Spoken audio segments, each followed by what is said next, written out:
2. Yep. Come on. The name is Law Nation.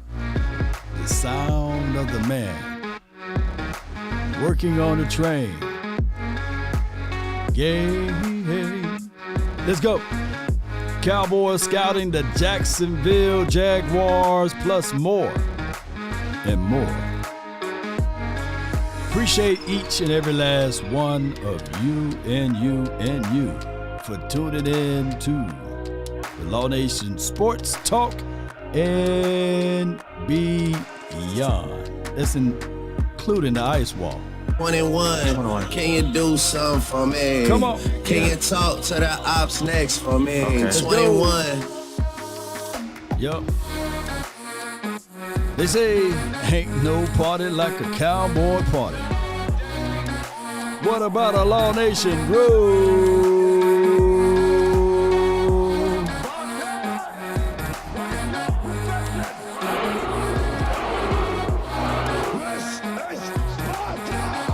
Come on. Yeah. The name is Law Nation. Without hesitations nor deviations to the matter, let's continue to grind to shine. Also, Cowboy Nation, be sure to tell that like button to lean forward just a little bit. Come on. Slap that like button for your boy.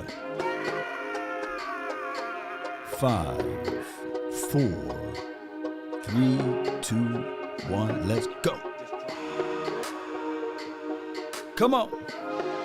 What's up, Nation? Stand tall. Delayed but not denied, baby. I tried to go live about 3 hours ago, or maybe around 2 hours ago, but we had some things to come up, and I had to shift and move here. Had to go to Sam Club and everything and pick up some items for the house, and we'll be hitting the road tomorrow. So I appreciate everybody for the safe prayers of traveling graces. But we will be back in the studios on Sunday. Nevertheless, we're going to be here. We're going to talk about the Dallas Cowboys versus the Jacksonville Jaguars. And thank everybody for tuning in. If this is your first time ever here, we're going to have a good time. This may be a long show, maybe a short show. But before we go further into this, let me talk about the people that's sponsoring this show. Sutton Digital Marketing. All right, so for those who are out there who need help with ranking top on Google and beyond, reach out to Sutton Digital Marketing, especially if you're a lawyer, you're an attorney, you need help with that, being on the top of the Google reports and things like that. Reach out to Sutton Digital Marketing. They got 5 stars on Yelp as well as Google.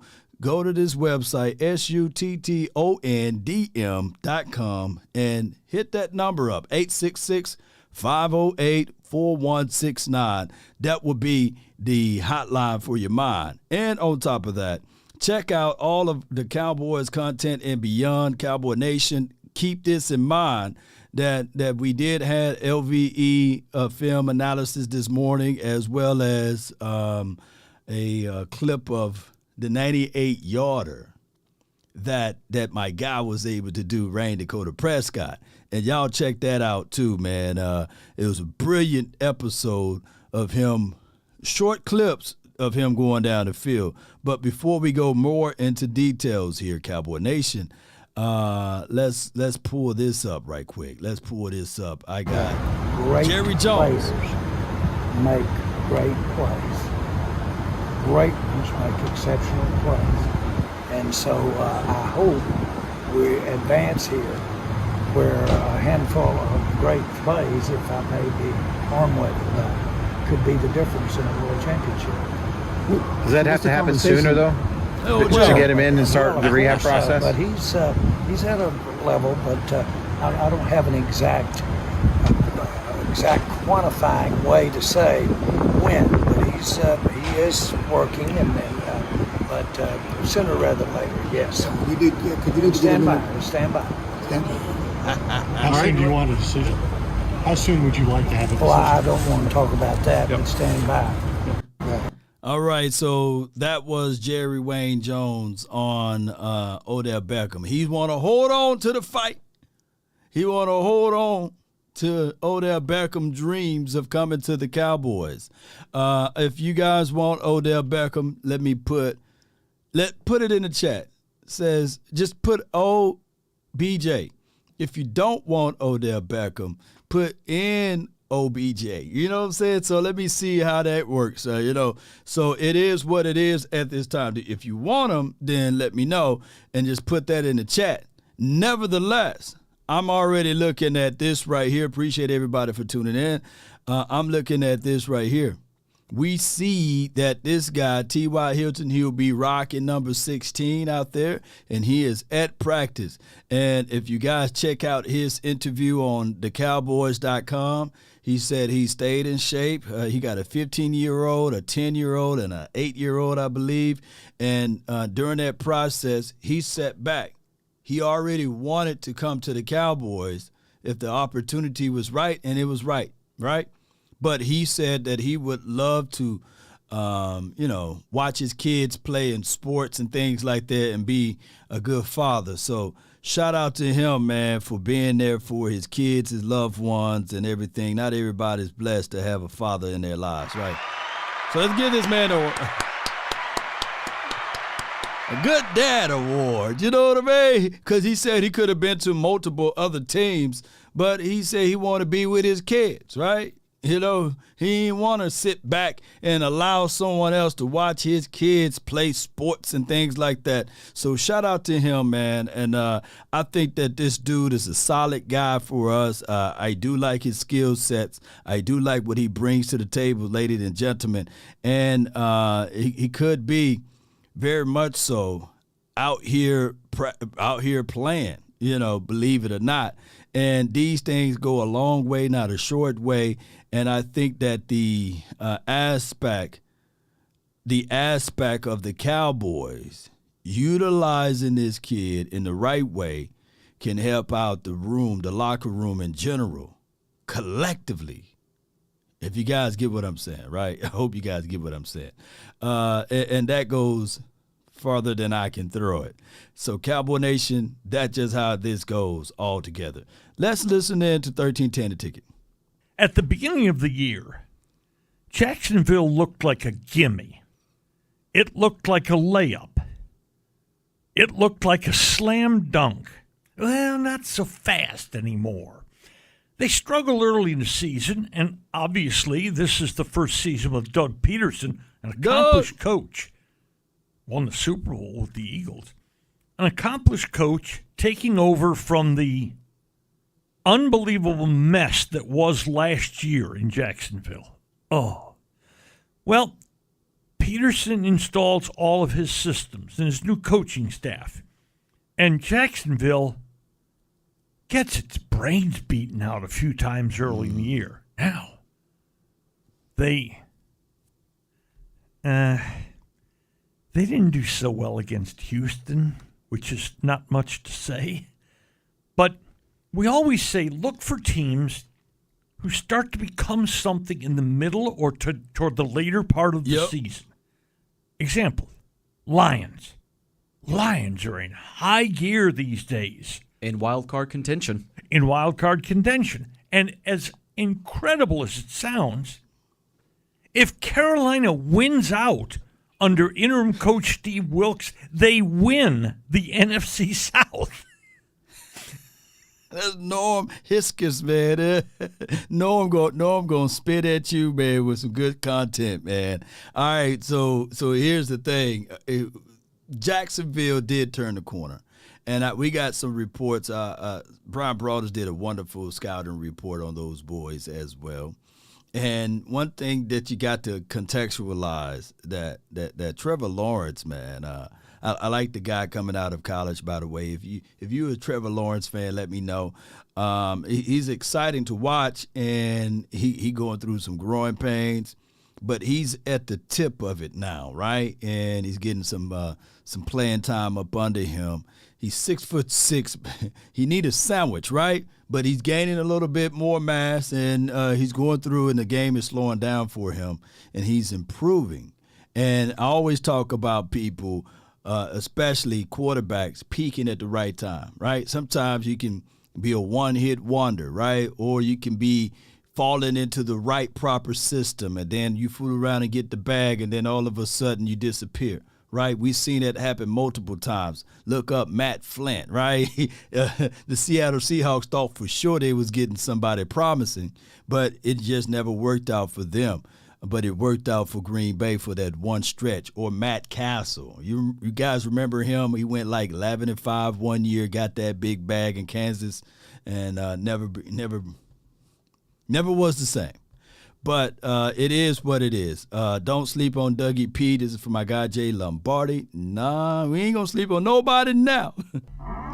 Let's listen to more Norm, though. Let's listen to more Norm. Storming Norm. Let's go. What? They're a train wreck. Well, Jacksonville very quietly has done this.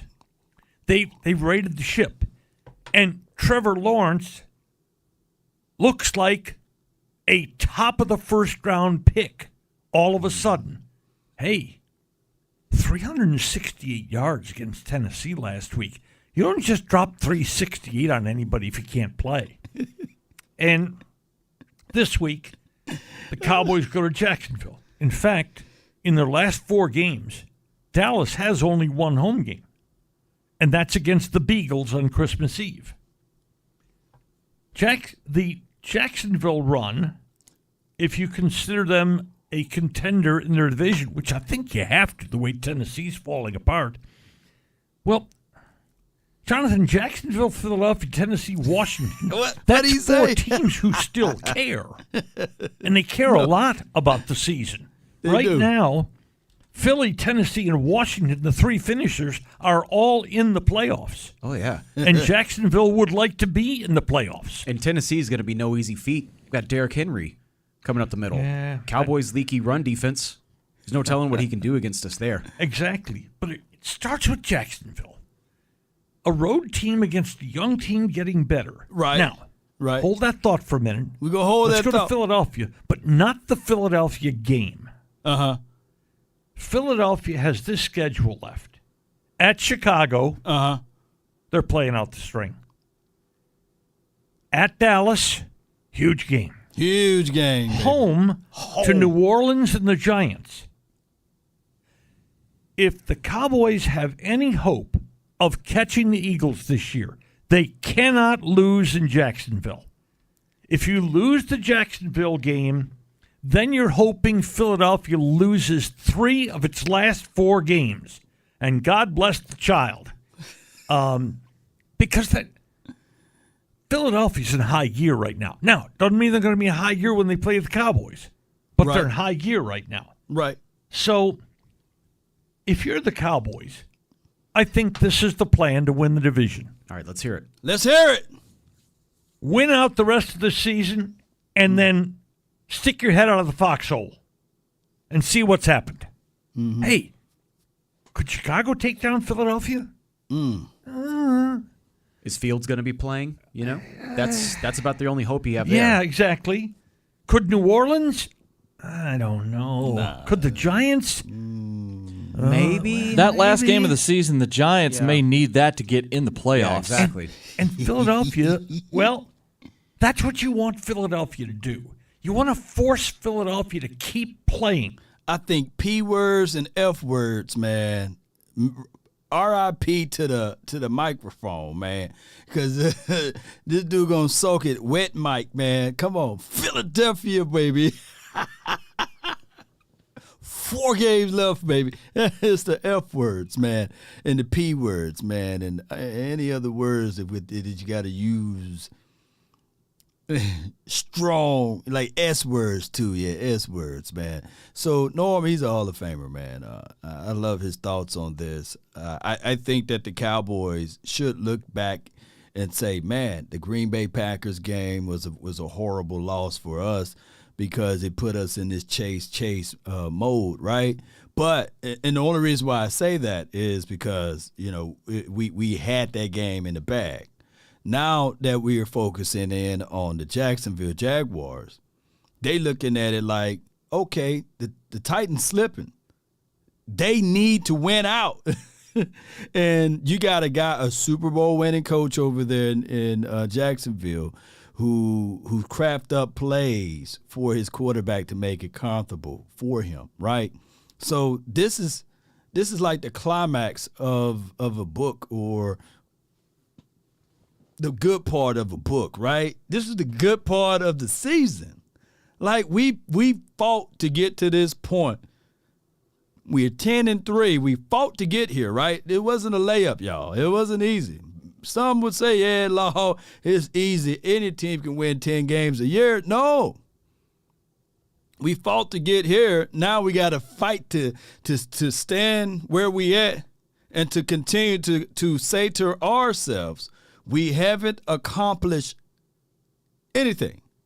Even if you want to feel that you did, right? Even if it's like this, and I'm gonna play this right here, you know. Bruh. I'm gonna play it.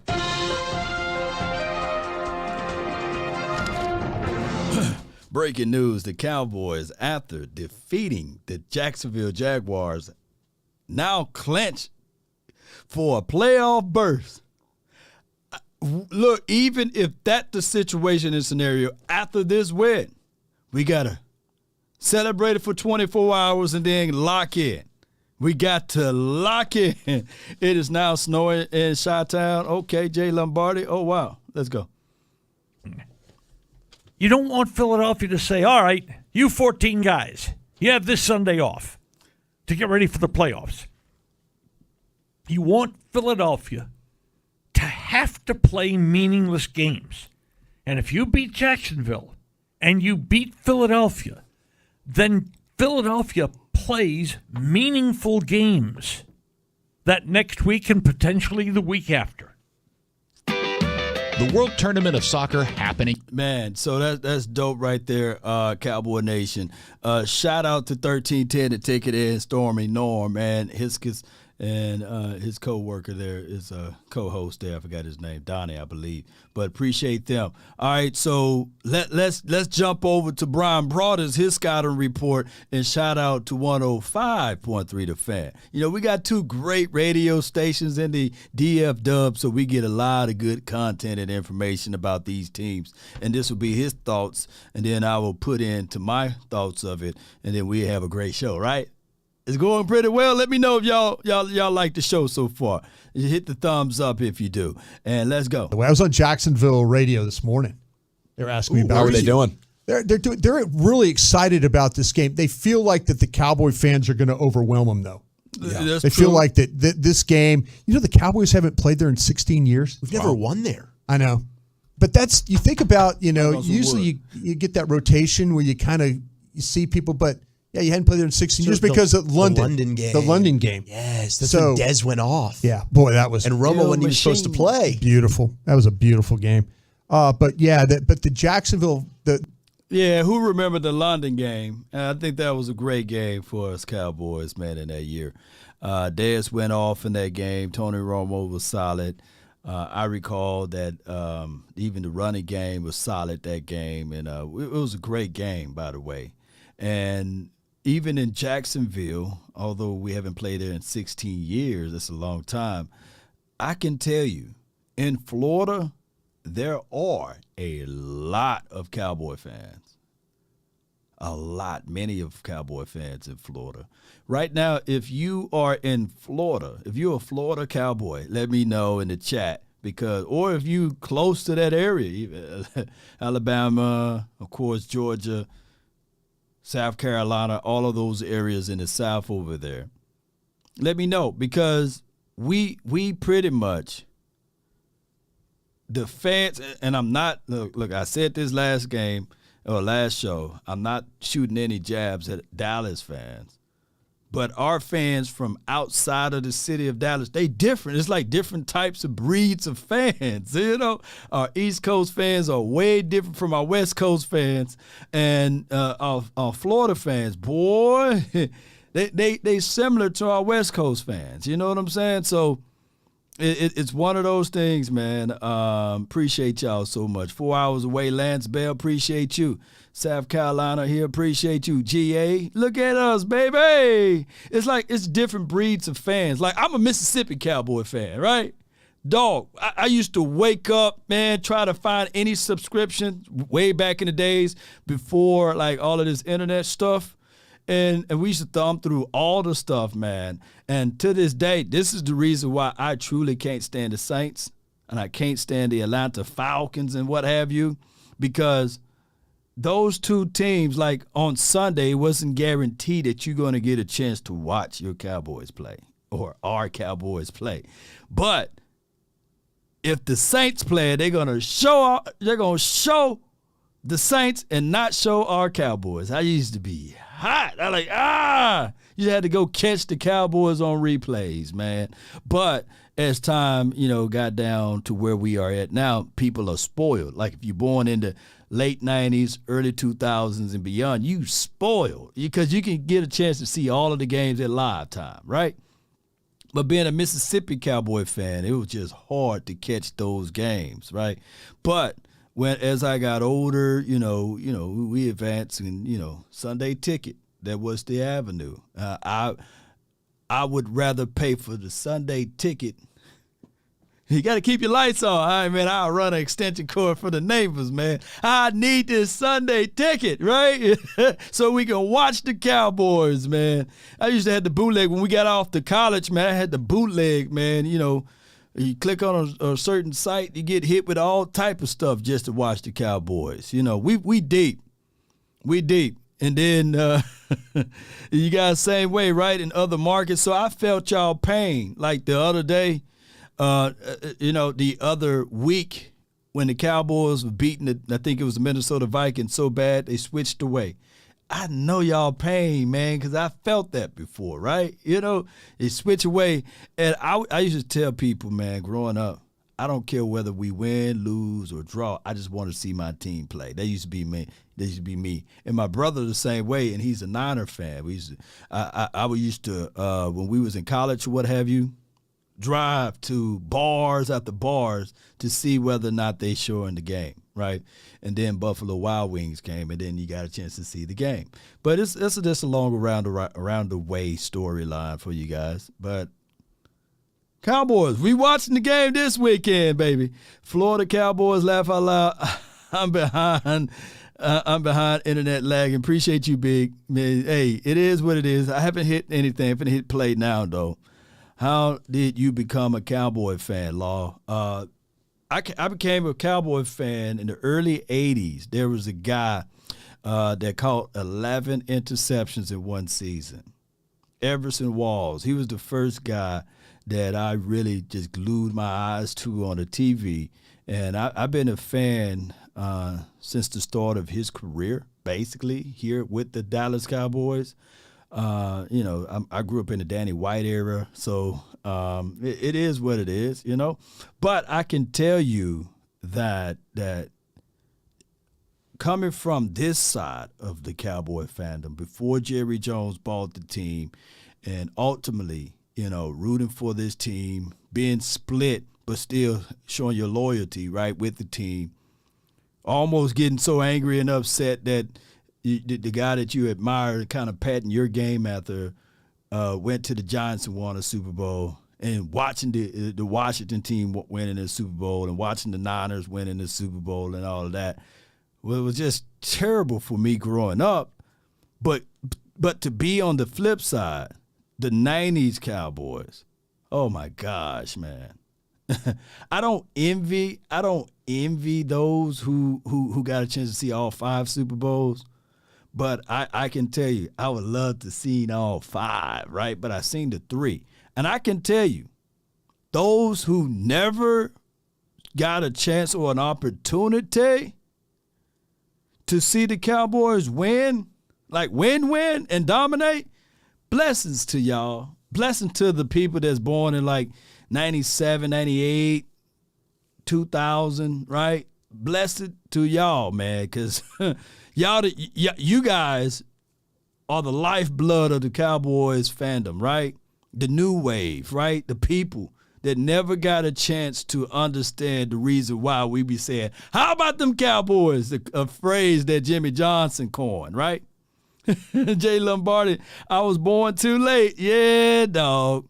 But that's what we older Cowboy fans want you guys to experience, right? Not just one, but 2, 3 Super Bowls, right? And we want you guys to experience a team that's always in the playoffs, always fighting, Right? Oh, you were born in 2003. Oh, wow. Kenneth Richardson, 73, baby. Appreciate you, man. I saw one, Marcus Bell. Appreciate you. You got a chance to see one.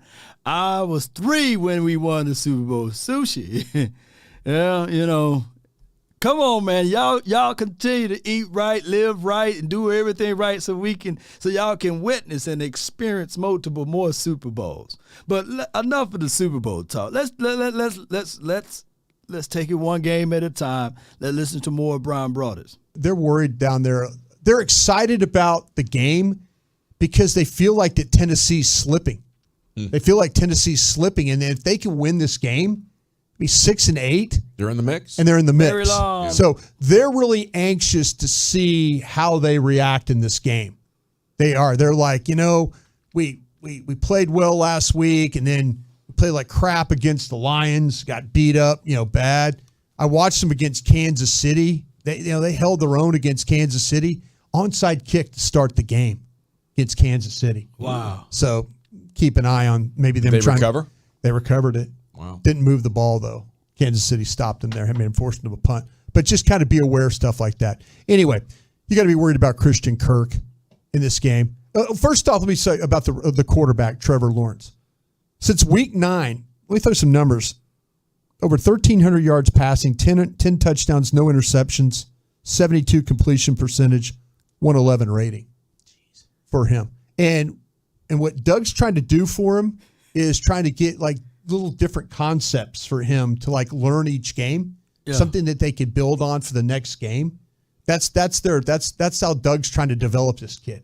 He's like, listen, just kind of bits and pieces of it. Don't try and do too much. I like but it. let's come up with some plans, whether it's how we run the football, how we run crossing routes, how we throw screens. Those are all things you're going to have to worry about with the Cowboys. With the Jaguars on offense. Christian Kirk, Before we go into more details, Brian Brothers really know Doug. I think that they were on the same team together at some point, a coaching staff, and he was a scout or what have you. So any information that Brian Brothers say about Doug, don't take it with a grain of salt. And I listen to when he talk about this, I know for sure that Doug P. is trying to make it so comfortable for Trevor Lawrence. He is. So it is what it is. It's a unique thing when you look at it, Cowboy Nation. But it's how you really want the relationship with your head coach to your quarterback. The relationship should be like that. Let's go. Big-time player because of the speed. He's going to challenge you on the outside. He's going to run deep crossing routes. Underrated loss for Arizona.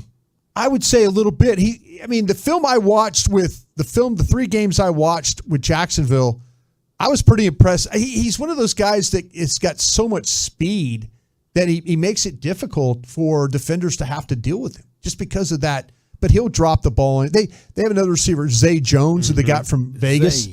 He's had a little bit of the drops too, but in the last game, he kind of got himself back on track. You guys remember Evan Ingram? Yeah, Giants guy. Yeah, well, he's doing a pretty good job. Coming off a monster game. Yeah, he is doing very, very well for them. And you know what? They play him, if he was a Giants guy like we were talking about, they play him in the slot. They play him wide. He doesn't do the inline stuff. So he's listed as a tight end.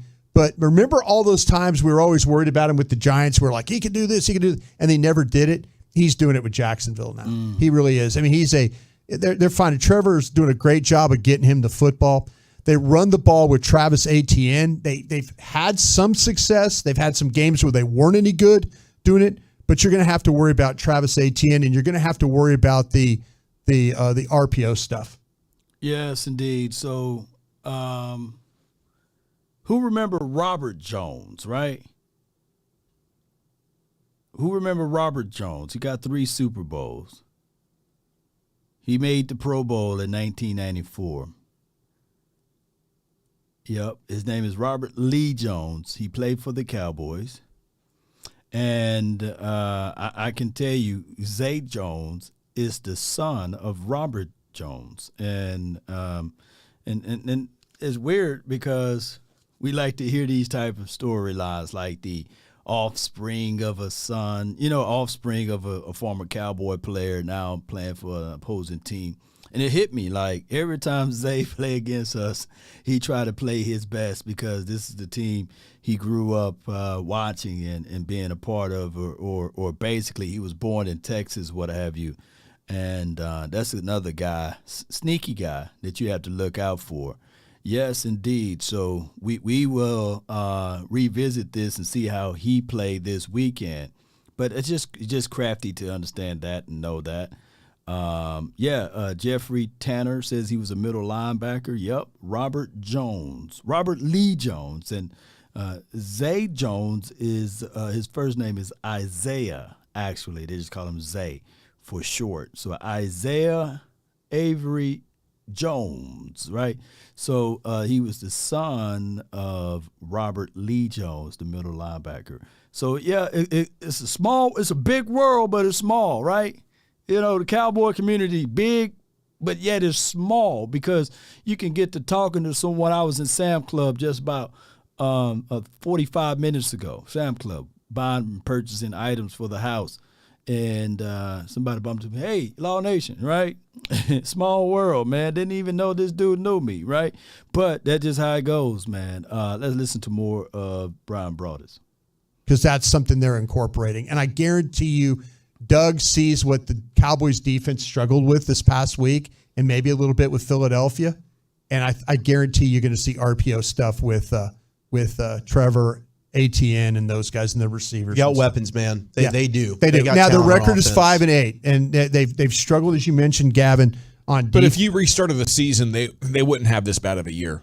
I watched. Like I say, I made sure to watch the last 2 games, and then I wanted to watch Kansas City, just because I wanted to see how they defended the Chiefs, and the Chiefs hit some big plays on them. But they were still like the offense was able to hang in there for Jacksonville. I don't think their problem is their offense.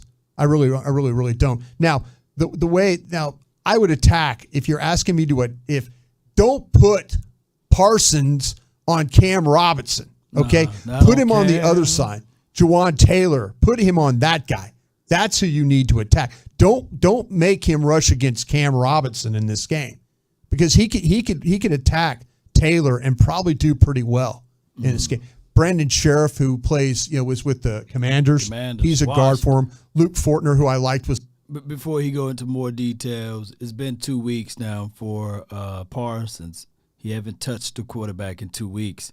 So, and Parsons, I think that teams, they put a scheme together to isolate him, right, to point him out. And when these type of things happening, you just got to have your other guys to eat as well, right? But stats and numbers are just stats and numbers, right?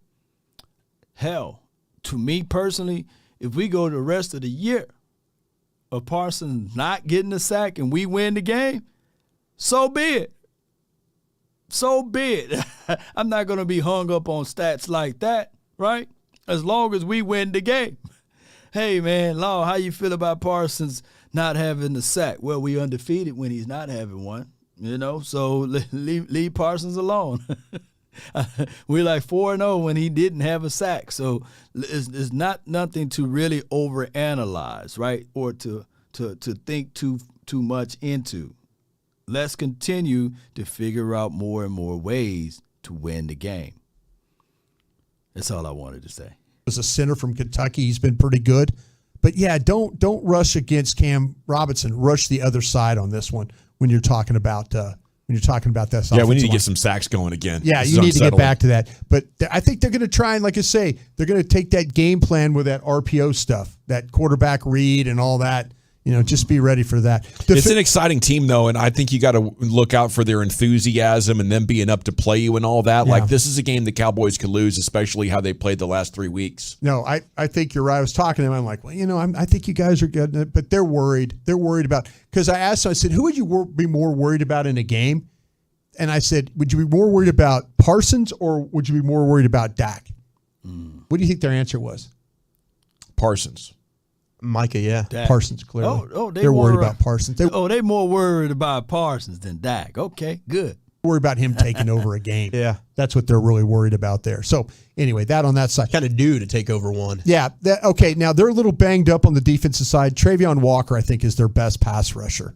I think you look at what he was able to do coming out last year. Joey says Parsons caused 2 false starts at the end of the Texas drive. That was huge. That I can say, there's nothing to sneeze at, false starts or what have you. And it's drive killers. And then it forces, 5-yard penalty, and then it makes it even harder. So 2, that's 10 yards, man. So I do like that aspect of Parsons' game. Look, there are stat lines that goes unseen, right? And you'll be a fool to say that Parsons is not that much of a deal and to think that he don't bring a lot to the table. That would be foolish thinking, because there are ways that you can look at a game and say, all right, cool. When you insert said player like that, of that kind of caliber, you got to say to yourself, that this dude, impact, increases other guys to eat. It's not by chance that, other guys like D-Law or Dorrance Armstrong, when he was playing, and I hope all is well with him, are getting sacks. Because you got Parsons. That's why I like when the Cowboys line Parsons and 54 on the same side. You got 4-3 and 4-4 coming at you. You're going to have to pick your poison. So one way or another, do your thing. Continue to raise the bar, Parsons, and I love that. Let's go. Until I figure out my chat. My chat went away from my YouTube. Y'all bear with me. And here we go. He's a little bit nicked up, but they use him, like him and Josh Allen are the primary pass rushers, but they don't get a whole lot of pressure unless it's one of those two guys. Their secondary will knock you out, though. They got this guy, Andre Cisco, that they drafted in the third round. Release the dragon, baby. Syracuse safety? He will blow you up. I mean, they lit Kansas City up. There were several times there where I thought Kansas City's guys weren't going to get up. Oh, no. But they give up some big plays in the secondary, but they'll hit. And you have to be ready of them trying to rip the ball. They're a big team of trying to rip the ball out of your hands. This Rayshon Jenkins, who they got from the Chargers as a strong safety, if you're the Cowboys, got to be alert of him coming up, trying to rip at the ball. They'll hold you up, take shots, rip the ball. So be careful of that. All right, before you go more into that, I talked about guys that you have to be mindful of over there, especially one being, Trayvon Walker, Josh Allen. He's no one to sneeze at. Devin Lloyd, if he's playing this week, I think he is. Let me make sure. Yeah, he should be playing. But Cisco, and I ain't talking about the one that released the Dragon. If you think of Jalen Petrie, of what he did, Cisco, that dude do similar things but better at this point because Jalen's still developing. And you got to look at that and say, all right, cool. Shoot. This dude got the ability to do crazy things to change the game and put things in the right perspectives in that light. So the Cowboys just got to be mindful of that. Take what the defense give you. Don't force it. Play smart football, concise football, and don't rush it. Meaning, I want you to run it, but don't rush it. Don't play like, don't play too antsy. That's the best way I can put this in proper terms. Appreciate everybody for jumping in. I think you could throw the ball on these guys. Again, you have to block those two guys. You have to block Walker. You have to block Allen, but you can make some plays in the secondary. And again, be alert of how hard they hit in the secondary. No doubt, man. That's Brian Broaders. Appreciate everybody for tuning in. Let me share this link to everyone. Appreciate y'all so much. It should be in the chat box now. And there we go. Click that link there, and that's how you can see the full video of Brian Broaders breaking down the Dallas Cowboys versus the Jags, Cowboy Nation. All right, so someone asked earlier, and I couldn't pull it up at the time, but you can re-put it down who the person is. I didn't get your name. But you asked, can the Cowboys or will the Cowboys win this weekend? Well, normally I give keys to the victory on Friday, but I can tell you right now, it's as generic as possible. Run the ball to open up play action, to also control TOP. Don't turn the ball over, play the fields. Those would be the keys to the game. The only way the Cowboys lose this game, if they get in their own way. I'm going to say this, and I'm going to say this strongly. The Dallas Cowboys, the only team that can beat the Dallas Cowboys are the Cowboys, the Dallas Cowboys. Believe it or not. If they stick to the philosophy and the formula, baby, they'll win. You know, they will absolutely win. But if they get in their own way, shoot, it'll be one of those things like,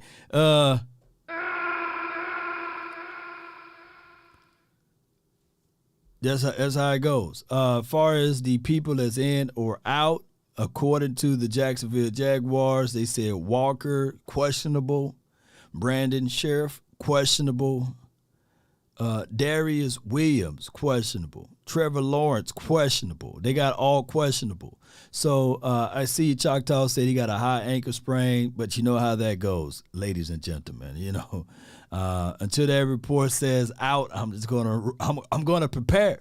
I'm always gonna prepare that he's playing. Right? I'm not finna get hit with the okie doke. I recall last year the Cowboys got hit with the okie doke against Kansas City Chiefs. They said the Honey Badger, he ain't playing. He got a sprained knee or ankle or what have you. And then it was all type of news and reports saying that he's not playing. And then for the game to kick off, they said, oh, the Honey Badger is playing. He made a few pivotal stops, too, against us. But the Cowboys prepared themselves openly as if he wasn't playing. I was like, nah, you got to always prepare for their guys regardless of it. Stretch the field, use Turpin. Any speedster can clear space out for the wide receivers. Luis, that is a great assessment. But not on this offense. I don't think that they do clear outs. I don't think that they utilize Turpin in that light. Like, if I was the offensive coordinator, you know, and I'm not, you know, and I refuse to be an offensive coordinator, right? Let me see if I can help this out a little bit. It's kind of small. It's a little bit better, a little bit bigger.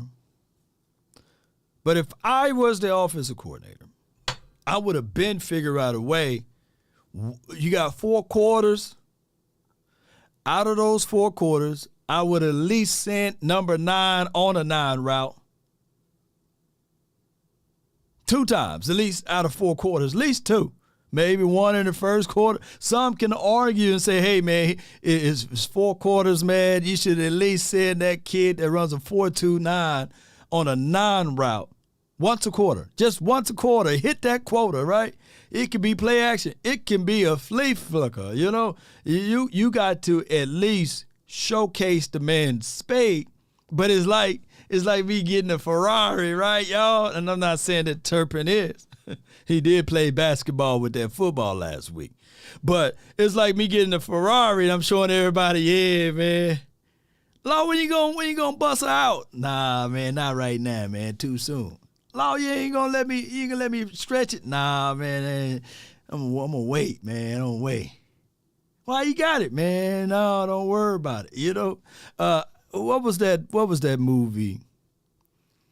It's a good movie though, and it's better than any other Fast and the Furious. It was Nicolas Cage. I think it was Gone in 60 Seconds, and he was always scared of Eleanor. You know what I'm saying? I think that was Eleanor. It was that Mustang. It was a 67 or a 68 Mustang, y'all? It was a 67 Mustang. He was scared. Hey, yeah, keep the miles low. You know, not going to buzz it out right now, man. But at least take it out for a spin. Yeah, Illinois. 67. Louise. Boy, Nicolas Cage, boy, he was scared of her, bro. He was scared of 67 Shelby, yeah. Yeah, he was scared. That is who I believe Kellen Moore is scared of, that 67 Shelby. You know what I mean? Yes, indeed, boy. Ooh, woo. Gone in 60 seconds, baby. Man, I'm gonna go watch that after this. That was a good show, man. Had the guy that looked like James. No. He looked like LeBron James. Yeah. He looked like LeBron James' father in the movie. I forgot that man's name. But he was the black guy, the detective. You know, looking like LeBron James' dad, you know. Jaguars are a little better than Houston. You know, Jaguars got, Jaguars got playoff hopes, you know. Now, they have a chance. They're not mathematically out of it. So it's going to be a situation like that. I'm surprised at this. Yeah, shout out to my people, man. Gone in 60 seconds. Jerome. Yeah. Yes, I hate that my restream ain't working right. Let me see. I'm going to try to fix it one more time. I'm going to exit out of it and go back in, and maybe they'll refresh everything. But, man, oh, my gosh, man. It made me think right there, though. Maybe that's the situation of why Kellen Moore refused to utilize Turpin. Or he's just saying, like, I don't want Johnny Bones to be mad at me because I sent Turpin on a dig route or a drag and he got creamed and he's out for the season. I don't want that to happen to him. You know, that could be the case in the scenario there. Who knows, right? That could very much so be the thing, Cowboy Nation and everyone that's listening. So my restream still ain't working. Oh, man, shame on restream. You know, it ain't working over here. Shame. Yeah. Shame. Shout out to you, Roland Review. Appreciate you. Let's listen to this one right here, and then we can. You can finally have some fun studying a team from the AFC South this week. Oh, that's funny. Yeah, I'm just looking forward to Trevor Lawrence. I mean, that's circled on my calendar right there when the schedule came out. What did you think about him coming out of school? Did you think he was, fairly anointed? Shout out to you, the first super chat of the day, Uncle Dave Stelios. Simply because you don't have evidence that something does exist does not mean that you have evidence that something doesn't exist. And also, well, what I'm saying is that there are known knowns and that there are known unknowns, but there's also unknown unknowns, things we don't know that we don't know. There's also those things. So yeah, he's right. Knowns and unknowns, and the knowns and the unknowns, right? What do we know about this team? And I'm glad that you stirred the ship to this way. We do know that this team can run when they want to. We are like the 6th or the 7th ranked rushing team in the National Football League. We do know that this team is 10-3. We do know that when they decide not to run on a consistent level, that we lose games. The 3 games that we did manage to lose, Elijah Elliott didn't have north of 15 or 16 touches, and that's including Tony Pollard, when he, it's a whole storyline because Zeke was missing one game against Green Bay. So those are the facts that we do know. We do know that this defense can get high levels of turnovers, right? The knowns are those things. The unknown would be, can this defense be sustainable, right? Can we manage to slow down on a consistent basis a quarterback with RPO, like run, pass, options type of stuff, that gimmicky type of college style of offense? I got a solution to it. Just hit the quarterback at all costs, right? But they do have protective measures, not only when you see things like it is what it is on other levels. So the Cowboys got a long way to go. We still got 4 games left of the season, 3 after this one. But there are still the unknowns that we have to uncover so it can be the knowns. For example, I don't think that a lot of people are now waiting on James. Say it with me. Washington, right? After what we seen last week. But there is a situation whereas we going to give him a mulligan. Because we good people, right? If you're already ready to move on from James Washington, let me know. But if you want to give that man one more week to prove that he got the grain of salt that he earned, let me see in the chat, J-Dub, right? That's for James Washington. Right, give the man at least 2 weeks. Now it become a pattern now after 2 weeks. Now if he come out like this week and he drop a ball, they hit him in between the 8 and 3, and he say, "Oh, my foot," and then next week he does the same. Then it's time to cut him. You know what I'm saying? But I'm being nice, man. I'm giving James Washington because he's still on the unknown side, right? He's still on the unknown. Simply because you don't have evidence that something does exist does not mean that you have evidence that something doesn't exist. Right. So we give him, it's not a long leash, it's just a real short one. It's a real short leash, right? So he got to show us something this weekend versus the Jags. And the consolation prize would be T.Y., right? By him working out with the team and out there already got his number and everything. Shout out to you, Roland. Appreciate you, Auntie. That is the next great one, and what have you seen from him in his career? Probably a 2-part answer. One, yes, I thought he was the next great one. As a matter of fact, when I looked at him, I thought Andrew Luck was going to be the guy where you just said, okay, he's as can't miss as you can get in a league where obviously everybody can miss. And then Trevor Lawrence was kind of that next guy for me. Doesn't mean he'll be the best, and obviously Patrick Mahomes and a whole bunch of guys have come up and really played well and become superstars in the league. But I remember I had a conversation with Archie Manning, and they had him at the Manning Passing Academy, the whole 9 yards. We were just talking about Trevor kind of coming out. And anyway, he said, when God created a quarterback, he had Trevor Lawrence in mind.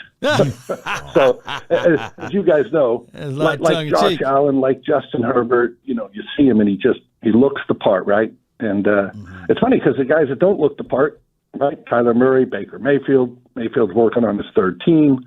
We'll see what happens with Kyler, but that appears to be going south a little bit. Certainly, sorry for the kid with the knee injury and all that, but that was not looking like a great situation in Arizona.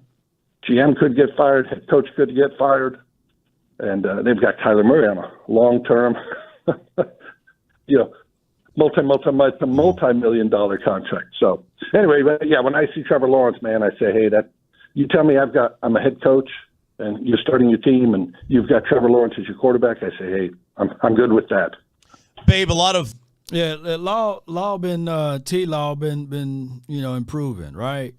Like they said, and they mentioned what he's been doing out there on the field, and it is what it is. Absence of evidence is not the evidence of absence. Nah,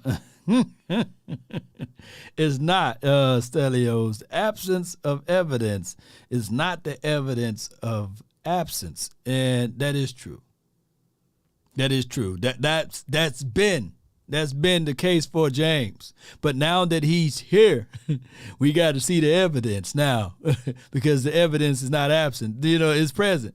So the evidence of the storyline is we needed help at wide receiver. But it goes all the way back it's a conundrum because this team is better when we run the rock. But let's be real. In a pivotal situation, you still need to throw the ball, right? You still need to get the ball out. And I will answer, I think a few people, I think someone was asking why is Dak Prescott mid or something like that. And it's harder for me to read it in this font or what have you. But if I left your name out, I got your question here. I got your answer to your question here, basically. On Twitter, Kurt Warner, he broke down and it's also on YouTube. He broke down Dak Prescott. And, of course, we give him third degrees with what he do. So he said, you will see he's responding to one of the critics about his film analysis. And I'm one of his critics, too, right? I'm not saying that Kurt Warner is a, the best film analysis out there, or analyst out there. But he did play the game at a high level. He do got a gold jacket, right? But he says, you will see, and no, he is not playing bad. Just some things he's talking about in relations to Dakota Prescott.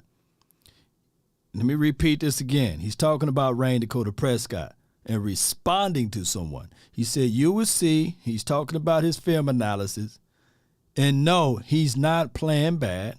Just some things he could do better. And then he says scheme doesn't help him at times. The word at times is alarming because the scheme supposed to help you, not hurt you. The scheme's supposed to be the scheme, but that's the story of another day. But he is good, just want him to be great. I believe he has it in him. So that's Kurt Warner, right? And it's about the 50-minute tape and analysis of him going over Dakota Prescott or what have you. And I'm going to tell you guys that constructive criticism is needed in this game. If anything, if I'm the Cowboys and if I had $1 billion, right? If I had $1 billion and I'm saying that this guy, this analyst, this guy who been to 2 Super Bowls, right, or 3, I think he been to 2. He been to 3, right? He won 1. He had to be in the 3 Super Bowls. He could have just only been to 2. I don't know. But neither here nor there. I know he got him a Super Bowl ring. And if I'm a billionaire and there's no salary cap as it relates to coaching or consulting. This dude gonna be in my office right now. Right now. Why, Law? Why is he in your office right now? This makes too much sense.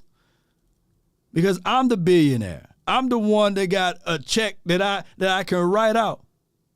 Because what I'm trying to do is, if I'm trying to better my team, I'm trying to better my quarterback. Law, how can you better your quarterback? By understanding what the hell Kurt Warner means about the scheme doesn't help him at times, right? And what he's doing, pointing out the flaws about my team and those type of things. That makes too much sense, ladies and gentlemen. If I'm a billionaire, Kurt Warner, who got a hardware, what have you, he'll be in my office right now and saying, sit this down. Dak, get him up off the practice field right now. Tell him come up here too. Let's have a sit down like now we the Godfather over here. Right? Let me know if I'm wrong. Hey, let me know if I'm wrong. Because I promise you, somebody said he been 3 Super Bowl appearances, right? Right. And I'm sitting him down and we going over line by line, precept upon precept, and said, okay, how can my quarterback, you said that he's good, how can he become great? How can he get better in what he's doing? And what's going on with this scheme from your perception, or from your perspective? And we're going to go over this like a fine-tooth comb, and I'm going to put a little money in your back pocket, and I'm going to send you on flying back to what you're doing. Or you're going to be a consultant. And the flaws and stuff that you point out is going to be a gag order. It's never to be seen again because you're going to be inside, not outside. That's what I would do. You know what I mean? That's what I would do, If his analysis hold weight. But if it don't, then I sweep it up under the rug and just keep it moving, right? But that should be the situation, right? That's why I say this, is that we as Cowboy fans, we have to understand that if me sitting down in this chair, in this studio, and Boss Cowboy can be sitting in his studio, Fox can be sitting in his studio, my guy Skywalker, A to Z Sports Dallas, he could be sitting in his studio, and we can see the issues, the flaws, Big Game James and all of my guys, if we can see the issues and flaws, and we ain't getting 6 or 7 figures doing this, you know what I'm saying? And somebody literally getting 7 figures doing it, and they can't see the flaws. Something wrong with the game, y'all. Something wrong with it, baby. I digress. Come on. Fans or even us in the media will have a quick trigger with a guy. Oh, he's a bust. He's not this. Yep. As a player, like, how is that different for you? Like, do you have a longer leash with deciding on that? I'm sorry, in terms of? Like deciding whether the guy's, he's got it or he doesn't have it. Oh, yeah. And I hate to say I'm old. I've been around long enough to see busts that become great players or perceived busts. So I never throw that word out there for a young player. I just don't. It takes time to develop. And, hey, everybody, how about let's just go right here, right? Let's go right in our own backyard. Tyler Smith. Oh, how's he going to play left tackle? He can't even beat out Connor McGovern at left guard. And we weren't even out of training camp, right? Right. Yeah. and we already knew this guy can't play. And obviously he's become a very good player over there at left tackle, and he looks like going to be an anchor if they want to sign him for the next 10 years. So I always give these guys a lot of time, and especially at quarterback because – we all know you're so dependent on the people around you. If they're not good around you, you're not going to be a good player. Micah Parsons can go anywhere in the league, and he can be Micah Parsons, right? Because all you have to do is line up, rush a passer, tackle the ball. Now, they may not win a ton of games. That's what you perceive that all you have to do. Now, come on, babe. You got to do more than that as a linebacker. But go ahead. Let me listen to his points. But Micah can be Micah anywhere he goes. But the other guys, to a degree, that quarterback, he's got to have people around him. He's got to have good coaching. And that's the other part of Trevor Lawrence, I think. I mean, it could not have been more disastrous in his first year than to have Urban Meyer as your head coach. I mean, that's not a revelation, but I hardly look at that as a year for him. It's almost like the COVID year, right? When all these guys came in and they didn't have mini camps and training camps. You really had to almost say, hey, that second year, all the COVID rookies in 2020, that second year, they were really rookies. I mean, advanced rookies, but rookies. Right. And that's the way I look at Trevor Lawrence. His career is just getting started this year, in my opinion, with Doug Peterson there. Now, let's finesse this, what he just said. All right, so quarterbacks takes time, right? And I truly believe predicated upon which system you fall into, right, you get acknowledged in a sense, right? If you fool around and fall into the right system. The right system. Josh Rosen, remember him, y'all? That dude been bounced around like a piñata, and he never got a chance to live up to the expectations, right? He fell into the wrong system, and one can argue and stand tall and say, well, nah, law, he's just trash, right? Like everybody's eyes deceived him. Like he just never fit royal in anybody's system now, right? But he was already broken. His confidence was broken and shattered. because of the system that he fell into. There are quarterbacks like Kurt Warner, right, who started off at Green Bay behind a plethora of other quarterbacks, but fooled around and fell into the right system and belief structure, and he's a Super Bowl guy now. I got a gold jacket. The systems do help you out, and I'm not going to utilize this to poke any jabs at Jalen Hurts for this year or what have you, or point out other quarterbacks that's in a right system. But one can argue, just for kicks, let's go over to the other Josh, the Josh Allen. Like Brian Daboll, he really helped Josh Allen out tremendously, right? Gave him the keys to life and liberty because he was a one-read guy, but he had a cannon of an arm. Right? He had canning for an arm. He could throw that ball from here to probably China if he needed to, right? But now he got the keys and he's working on them. Daniel Jones, right, is now under a better system than he ever been. Having like the expectations for the Giants, they exceed and excel them now, right? If you talk to Bad Dog and say how many games you think you're going to win before the start of the year, he was like right around 3 and 4, right? But now look at them, you know. If Brian Daboll, you know, Brian Daboll was there with the Giants since the birth of Danny Jones, who knows, right? They probably wouldn't have drafted him, though. They probably would have drafted Watson or whoever, you know, that came out of that year. So the systems are who they are. And Dak is still developing at the F. Now, Yepe, I know you probably responded to someone. All of the quarterbacks that I just mentioned never played. Like, we don't know who Pat Mahomes would have looked like if he was in a different system outside of the quarterback system that they got and the team that he was blessed with. Keep in mind, they was winning 10 and 11 games a year before Pat Mahomes got there. Just look it up. Right? What's the quarterback name? Alex Smith. They was winning 10 or 11 games. He had a great system. Then they had a situation where they inserted Pat Mahomes, who literally came out and said, man, I can't read. I can't read defense, man. Ray Charles can read this better than me. He's blind and dead, you know?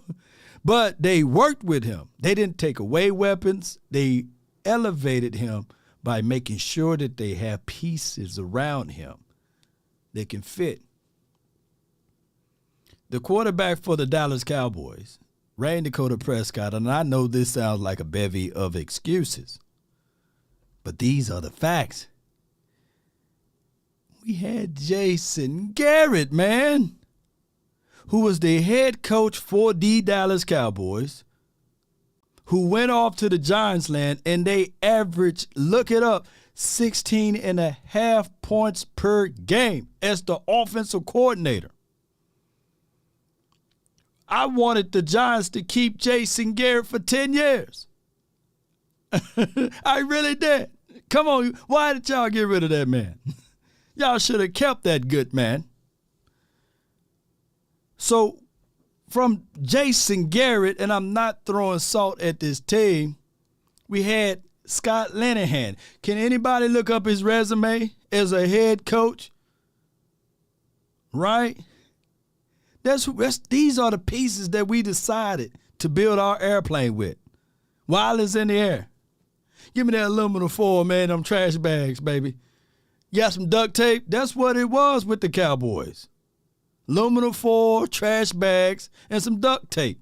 And we expecting for us to be in the air like Delta Airlines or American Airlines, right? And then they had a clever idea to say, well, we're going to take the child of Scott Linehan and Jason Garrett by the name of Kellen Moore. And we are expecting Kellen Moore, to craft up and draw up and be precise and fight to the level of a Brian Daboll, or fight to the level of Sean McVay, or fight to the level of what we've seen out of Andy Reid throughout all of these years, right? To compete against those boys at the levels of competition. But this is what we get out of a Crayola box. The expectations for a developing quarterback, because Dak Prescott was into his, third or fourth year, I believe, third year. 16, 17, 18. Fourth year. With a first-year coordinator to win it all in 2019. Cowboys coming out of a playoff loss to the Rams in 2018. And you awarded him with a rookie offensive coordinator. Make that make sense, y'all. like, come on, baby. I can't make this stuff up. But we have the expectations to be winning right now without the experiences, thinking that we're going to all of a sudden fly this plane easily with duct tape, some Walmart trash bags or some Kroger's, Public, what have you. The little plastic bags, and give it some aluminum foil, and we're going to wrap it together, baby. MacGyvering this thing.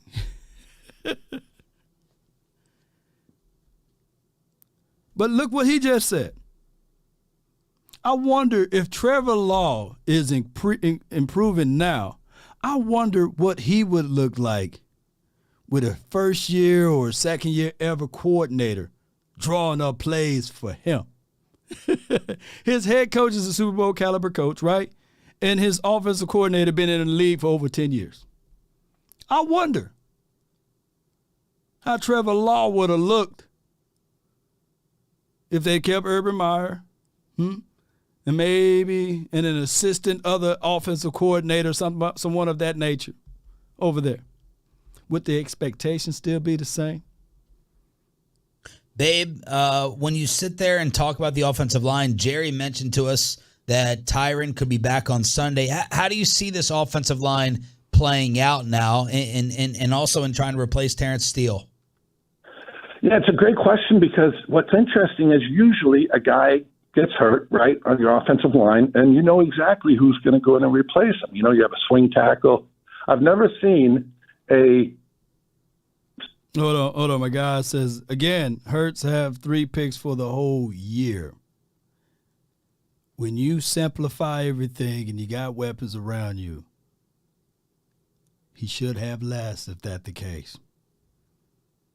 How many, Dak in his rookie year, how many interceptions did he have? Can somebody put that down in the chat? You see what I'm saying? Simplify everything. Put the ball in the belly of Ezekiel Elliott. You had a star-studded wide receiver on the outside by the name of Dez Bryant. And if it wasn't for the fact that he was a rookie, he was a rookie, him and Zeke, then he probably would have been in MVP contentions too. I'm not discounting what Jalen Hurts is doing. I think that is a brilliant job by the offensive coordinator, right, and the second-year head coach, right, of putting up a scheme together that help him all the time, not sometimes. Situation where you had so many options, right? I mean, you've got Jason Peters here, right? You've got Tyler Smith. Do we move Tyler Smith to right tackle, which I would do, I think, and Tyron Smith jumps in at left? Tyron's probably not going to give you 70 snaps in his first game, but hey, we've got Jason Peters, who's 40 years old. He can spell Tyron a little bit.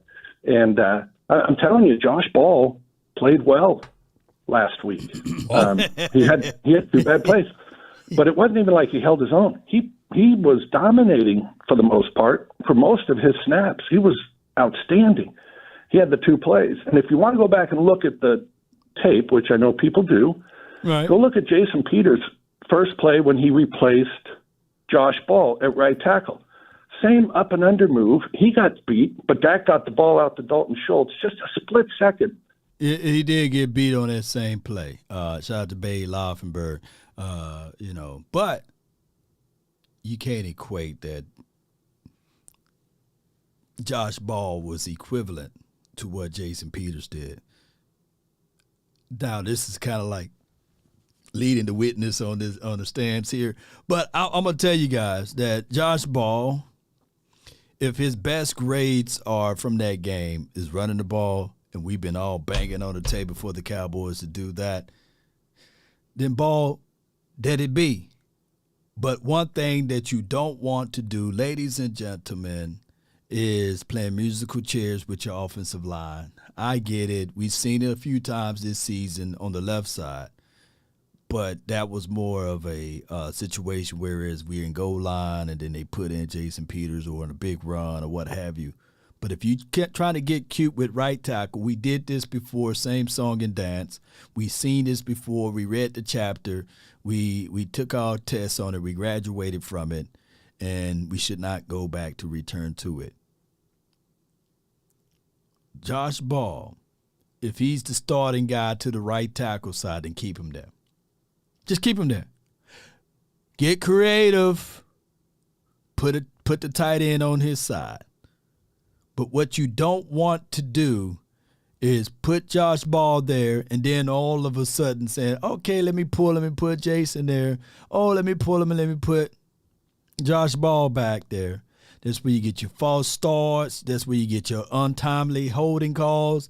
And on top of that, that's when your quarterback is not on the same page with rhythm and he's not trusting. And now he gets quirky and he's bailing from the pocket. Whereas the pocket, and you know this, babe, you quarterback. You was a quarterback in the National Football League. Whereas you bail from the pocket and then all of a sudden it's another INT, it's an injury, etc. So you just need to make sure that you're consistent on one side or all sides. More, let me see, shout out to you, Paul. Appreciate you for the super chat. He says, Moore is the weakest link. I hope Jerry moves on from him next year. The only way Moore is leaving if he get another job accepted somewhere else. I'm rooting for the Cards to fire Cliff Kingsbury. And Kellen Moore in a strange world goes over there.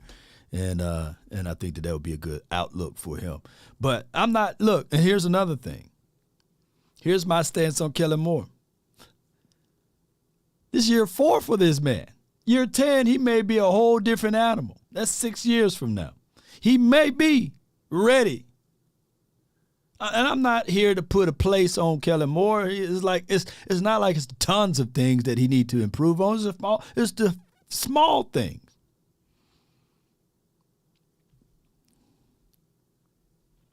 Before the pass rusher got there. Otherwise, that's a fumble. It's a hit arm. It's whatever. So Josh Ball played pretty darn well. But again, in my estimation, shout out to you, Pat. You're right. I think I moved Tyler Smith over to right tackle. You've got Zach Martin there to help you out, right, in terms of calls and things of that nature. And then you're not messing with moving Connor McGovern out at left guard, right? I mean, he's played pretty well. Now you keep the continuity over there, which Mike McCarthy loves, always talks about the continuity of that offensive line. But that would be a way to go. But again, I truly mean this. I always defer to the coaches. They're in the room. They see these guys. They know what they can and cannot handle. But again, they have a lot of options, which most teams do not. Babe Laufenberg. Shout out to you, Jeremy. He says, Vaj Lombardi got 600 views, Law. Got nothing but moderators in chat. But shout out to my mods, man. I think I got the best mods in the chat. And then, look, this is not about a view fighting contest. You know what I'm saying? Because at the end of the day, Law always on top of any content creator. That's just the bottom line. But I can tell you this. Shout out to Vaj. Shout out to my guy, A to Z Sports Dallas, Sky, and any content creator. But at the end of the day, we all talking about the same thing. The Dallas Cowboys. No division here. We all one big family. It's just that Law Nation. You know what I mean? When you look back at the view count, I think I'm the number one across the world in views. So let that sink in. Cowboys analyst every Thursday at this time on the Diamond Factory Hotline here on Sean, RJ, and Bobby. Do you have examples of like a receiver being added to your team 3 days before a game? How does that work? Do you say, hey, blue 29, left, right, zig pattern on 3, you are running it out? How's it going to work for T.Y. Hilton? Yeah, sometimes that's exactly what happens, and the guy looks, oh, what do I have on 29? Hey, you got to post, or whatever it is. T.Y. Hilton's a smart player. The people that I've talked to who were with him in Indianapolis say very smart player, gets it. Now, it is new terminology. It's all that. The one thing you probably need to do with T.Y. Hilton as quickly as possible is get him up to speed in the 2-minute, right? Mm-hmm. When you're making huddle calls and things of that nature, easy to turn to the other receiver, the quarterback, whatever it is, to say, hey, what do I have here, or whatever. But in that 2-minute, obviously everything's on the line. And obviously that's when you want to be at your best, right? In that 2-minute at the end of the game. That's what you've got the guy for. So I don't know that he will. I doubt he will play this year. We'll obviously find out a little bit more tomorrow. This week. It'd be a big ask to have a guy who hasn't even been playing football, right, for a year to come in and start running around at NFL speed. So I doubt he will be in this week, and we'll just see, what happens in the future with him. Babe, does Baker and his game last week change a lot of that grace period that you would give a player for just coming into a team in the middle of the week? Player of the week. Well, unfortunately for every other quarterback out there, it probably does, because everybody say, well, Baker did it on 2 days. How come you can't learn it in a week? Right. But it's a little bit like the Tom Brady thing. You say, well, hey, Aaron Rodgers is only 38. In the past, nobody played at 38, right? But now Brady has obviously reset that bar. He's sitting out there playing football at 45 years old and playing it pretty well, although love to see Tampa in the first round, wouldn't you? I would. Yeah, I would. I think we've all seen enough of them because they've been on national TV, it seems like, about every week. But I'm glad you're not married to the I just never want to count Brady out narrative. Like, they can't score over 17 points. I'm more worried about their defense than facing Brady. Well, can I still worry about that last part? No. Because too many people have bit the butt by saying, not worry about, you better worry about Brady. But no, they just have, that's a team right now. There's still 4 games left. And as we all know, this thing's cyclical. You can be hot, then you can get cold, and you get hot again. But for right now, yeah, Tampa Bay does not look like a good offense. That's for sure. All right, babe. Is there anything really such as bulletin board material? Micah questioning Jalen Hurts' year.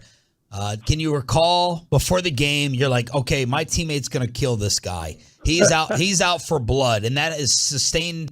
Shout out to the Super Chizad. Appreciate you so much.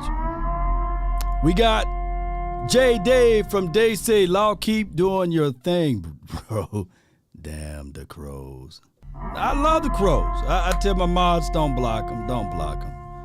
Don't block them. Don't block them. And somebody said throwing shade. It ain't the shade when I'm throwing the truth. You know what I mean? And I don't hold my tongue or my mouth for anyone. And I've been doing this platform. Look, you can't be the architect, the blueprint, and someone get mad at that. You know what I mean? So that's just what it is, and that's not me. That's not me hyping myself up. That's just me telling you the truth. When you the blueprint and the architect, then that's just what it is. Your content creator for the Eagles, your favorite Eagle content creator. He follows law. You know what I mean? Or your favorite Giants content creator, he follows law, right? Or your favorite Washington content creator, he follows law. You know, they reach out to law. You know, law don't reach out to them. And those are the facts of the matter, though. You know what I mean? So, and I help them. That's just how it is. No hate, no shade, but that's the truth. Put money in their pockets. I help them out. That's just how it is. Across the board, across the NFL, across YouTube. Presley, how about them Cowboys? Appreciate you. If y'all stick around and keep listening, We'll help everyone grow. That's just how it is. Itself in the third quarter or fourth quarter of a game, or does all of it 99% of the time go out the window? The latter. I think you don't remember any of it for the most part, and it wasn't. It wasn't. I don't want to say it wasn't a shot at Jalen Hurts. I think it was just that thing of, hey, they've got a lot of good people around him, and it's like we talked about at the top with Trevor Lawrence. When they get good around him, he's going to be great, and there's no doubt Jalen Hurts has had an MVP season. The problem with Philadelphia is, they can beat you offensively in so many ways. They've got great receivers. They can run the ball. Jalen Hurts can run the ball. Yeah. They can throw it. Mm-hmm. They went to one game. They ran for 350, 2 weeks ago, and then they come back and they throw for 350 the following week, right? So it's like, hey, if you want to take this way, fine, we'll do this. If you want to take this way, that's great. We'll come over here and do this. So certainly having an MVP season. But in answer to your question, yeah, the game gets kicked off. It'll be great. Hey, let's face it. Like, that game needed any hype, right? It's going to be great. No doubt. So what Babe Laufenberg is saying, that basically, let me share this link to the people over here, man. It's back working. And you're going to hit it over here. Boom, boom. Check out Babe Laufenberg on the Cowboys, weakness and scouting the Jags and more. Here's the truth right here. Appreciate Restream for finally fixing it up. You know what I mean? All right, so here's the truth right here. What the young, and I got to say this, Micah Parsons said. There's two things that can be true. Two things that can be true. And when he went on a show with Von Miller, was that a situation and scenario that Von was going to try to elevate his show by asking certain questions, knowing that this dude don't bite his tongue, right? He had to calculate that, right? And, of course, Parsons bit on the bait. But I don't think that Parsons should bite his tongue. I don't think that if you were to go back into the past, right, and pull up a young Michael Irvin or a young Charles Haley would say it to this day, right, or a young Troy or whoever, and they would have said something otherwise.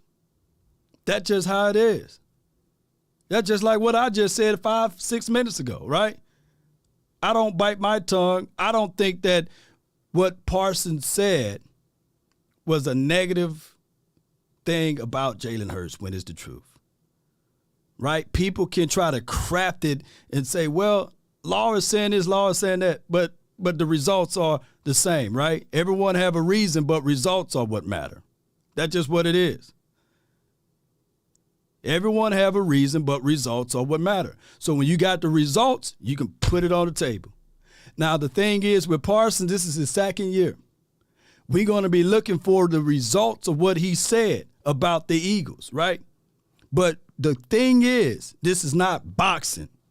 Boxing, you get to face off. You get to tell your opposition, I'm going to punch in your nose until it's trickling and blood everywhere, right? Gushing. Your eyes are going to be popping out of your head, because you are fighting one-on-one. But in football, unfortunately, it's 11 versus 11. And you can always draw up schemes to get around that. And that is what the young bull is going to one day understand. He's going to one day understand that, hey, even if what I'm saying is truth, and I love it, truth to power, what have you, he still got to own it. Now, granted, collectively, like I said, he did credit Jalen Hurts. He didn't say that he's trash. But people, when I say this, I really mean it. If you can keep your head when all about you are losing theirs and blaming it on you, if you can trust yourself when all men doubt you, but make allowance for their doubting too, if you can wait and not be tired by waiting or lied about, don't deal in lies or hated or you ever give way to hating and yet don't look too good nor talk too wise. Right?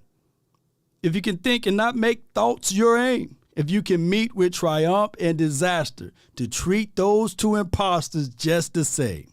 And here's the thing. If you can bear to hear the truth you said, twisted by knaves to make a trap for fools, to watch the things you gave your whole life for broken and stooped and built back up again with worn out toes. I'm teaching life to y'all.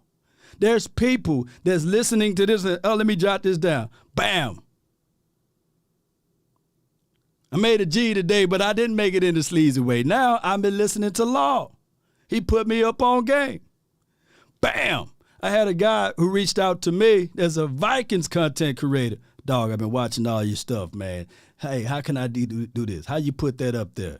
I got a guy that he got 1 million subscribers, don't even do sports content, but he reached out to, Law, man, hey, man, come on, holla at me, man. How do I get this? How do I get the right mic? There are things that I do that goes unseen, baby. Hey, man, Law, how do I get my channel syndicated on Roku, Amazon? You know what I mean? I'm on Amazon, you know? I tell people this all the time. Comparison is the thief and the robber of all joy. You don't know what I've done in the morning time to get here. I dropped my 2 daughters off to school this morning, right? You know, I punched in on a whole nother project.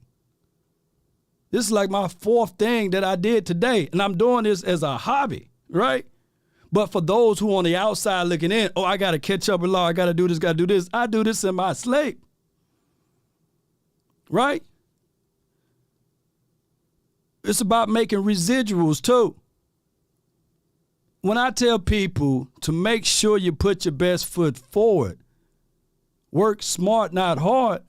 Law, you are hard working. No, baby, this is me in comfort mode, right? It's not cocky when you're telling the truth. The sun don't get mad at the moon when it's shining. The sun is already aware that the moon is shining because it's the reflection of him. But those who thinking that I'm talking cocky miss the meat worrying about the potatoes. That's just what it is. These are facts of life. There'll be some people that can't hit water if they fell off the boat because they so ingrained with their own stupidity. But we need them too because they keep the engine going over. They keep the lights on over here, you know, with their negative connotations. You know what I'm saying? But it is what it is. It's not talk when I got the results, right? It's not just lip services when I got the results. This is a hobby, y'all. I wanted to let y'all know that. And I love my hobby. And speaking of that, let's plug this right now. Sutton Digital Marketing. If you want to be ranked top on Google, search engine optimizations, keystrokes and beyond, hit Sutton Digital Marketing up. That's SUTTONDM.com. Oh, by the way, call this number 866-508-4169 for your mind. And you can be on the top search engine, especially if you are an attorney. Shout out to all of the attorneys out there. And if you got any business venture, go ahead and hit them up one time. You know what I mean? For the one time, baby. That's genuine. Let's go. But I can tell you, though, I don't dog what Parsons is saying. I give him a horn for that. I don't dog what Parsons is saying. I'm going to give him another horn for that. I don't dog what Parsons is saying. I'm going to give him another horn for that. Because one thing that I can tell you guys the truth of is that when you live in this world, they're going to always be these type of things. People that take your words and twist them, right? But just like the rain when it falls, it don't just say, hey, I'm just going to land on the good part. In the book, it says it rains. When it comes down, it lands on the just and the unjust. Now, there are some people that know and absolutely know that the rain is about to occur. And some people refuse to grab said umbrella, knowing that the rain is about to come. And they get angry at the clouds.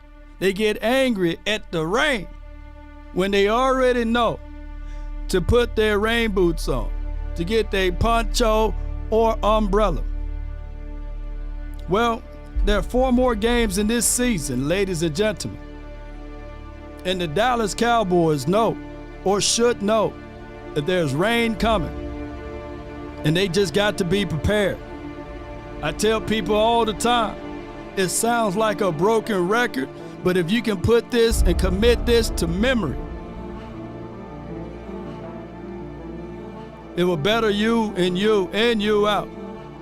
It's better to be prepared for an opportunity and not have one than to have the opportunity and not be prepared. We've seen T.Y. Hilton said he's always in shape, meaning that he wasn't on his couch eating oodles and noodles. So he's himself been working out even when the phones were not ringing. He's been grinding even when no one is watching. What are you doing? What is your integrity? You know, how can you separate yourself from those who hear the report that it's going to rain and you refuse to buy or purchase the umbrella or to prepare yourself? Even if you have an interview in the morning time, you say, I gas up the day of. No, you gas up now, as my grandfather would say.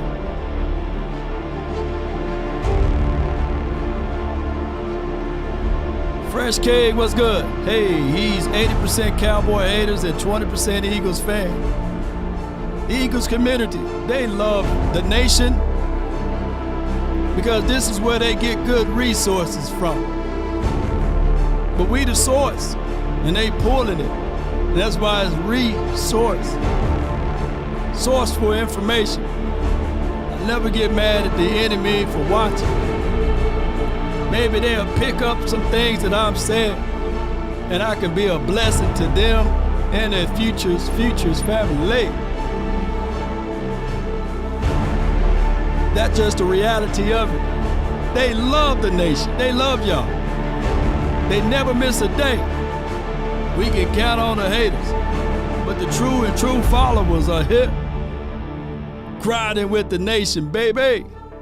If you want a thing bad enough to go out there and fight for it, to work day and night for it, to give up your time, your peace, and your sleep for it, if all of your desires of it makes you quite mad enough that you don't get tired of it, and it makes you hold all other things tawdry and cheap, if life itself seems empty and useless without it, and all that you scheme and dream is about it, if you'll gladly go out there and sweat for it, fret for it, and plan for it, and lose all terror of your mind for it, if you will simply go after the thing you want, if dogged and grim and besiege and beset it with the help of Almighty, you will get it. Let's go, Cowboy Nation. That's been my time. I really thank you all for yours. And remember, you're listening to nothing but the blueprint, right? The blueprint around his mug. The best, really, though. Let's go, Cowboy Nation. That's all of the haters, baby. They are #1 fans. We love them, baby. Emotional. Yes, indeed, baby.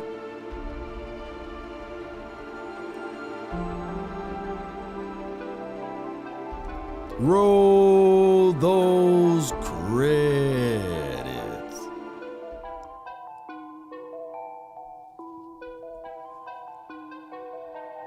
Yo. Nowadays, nothing really is ice. Only one of me and nobody's like me. Phone ringing and I tell him it's ice. I got wifey on bling and she ice. Shout out to your roster X. Appreciate you for the super chat.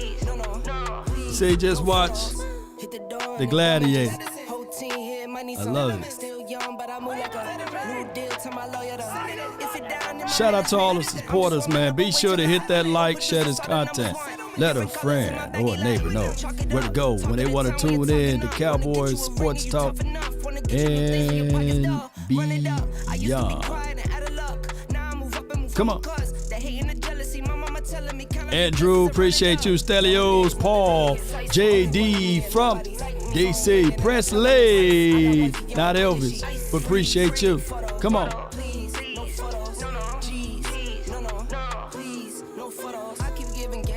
Law Nation.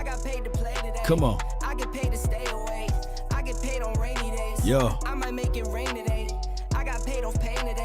No doubt. Y'all hit that like button. Appreciate you, Sean Day. That's the Washington team. I heard their team for sale.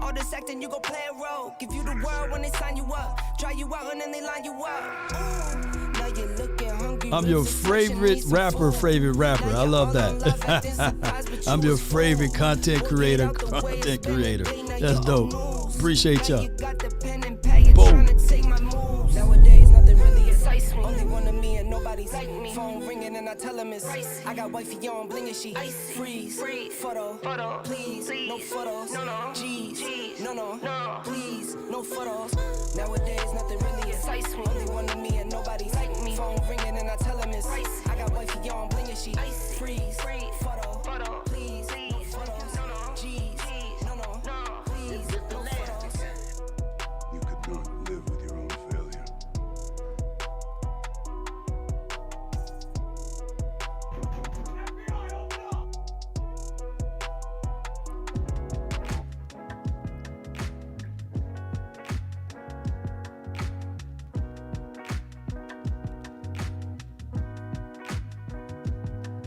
Gotta beat those Jags. We definitely gotta beat those Jags, man. Come on.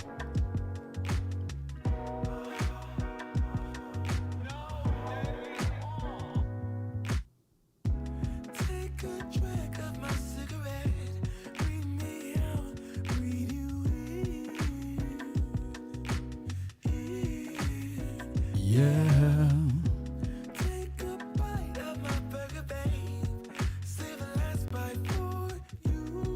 Shout out to you, Asmodeus.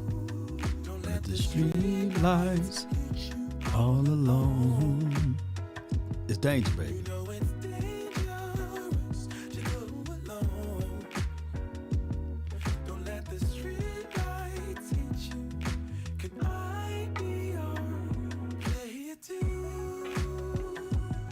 I follow. Execute Order 66. I got you, Asmodeus. I told you. One day at a time, one movement at a time. Nobody coming to see you, Otis. And another one.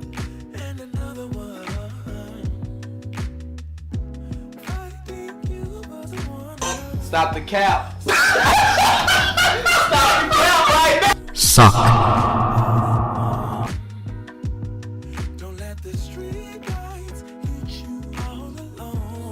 Don't let them hit you. Shout out to the Facebook community once again. Appreciate all of you guys so much. And the YouTube circles. Appreciate y'all. Twitter and Twitch. Thank you. And the Instagram. Check out Sutton Digital Marketing. SuttonDM.com. 866-508-4169 for your mind. If a paper crane can fly, then forever doesn't feel that far. So far, so far. If a paper crane can fly, then forever doesn't feel that far.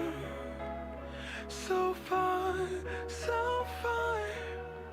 If a paper crane can fly, fly on, fly on, fly on, fly on, fly on. Well, what I'm saying is that there are known knowns and that there are known unknowns, but there's also unknown unknowns. Things we don't know that we don't know.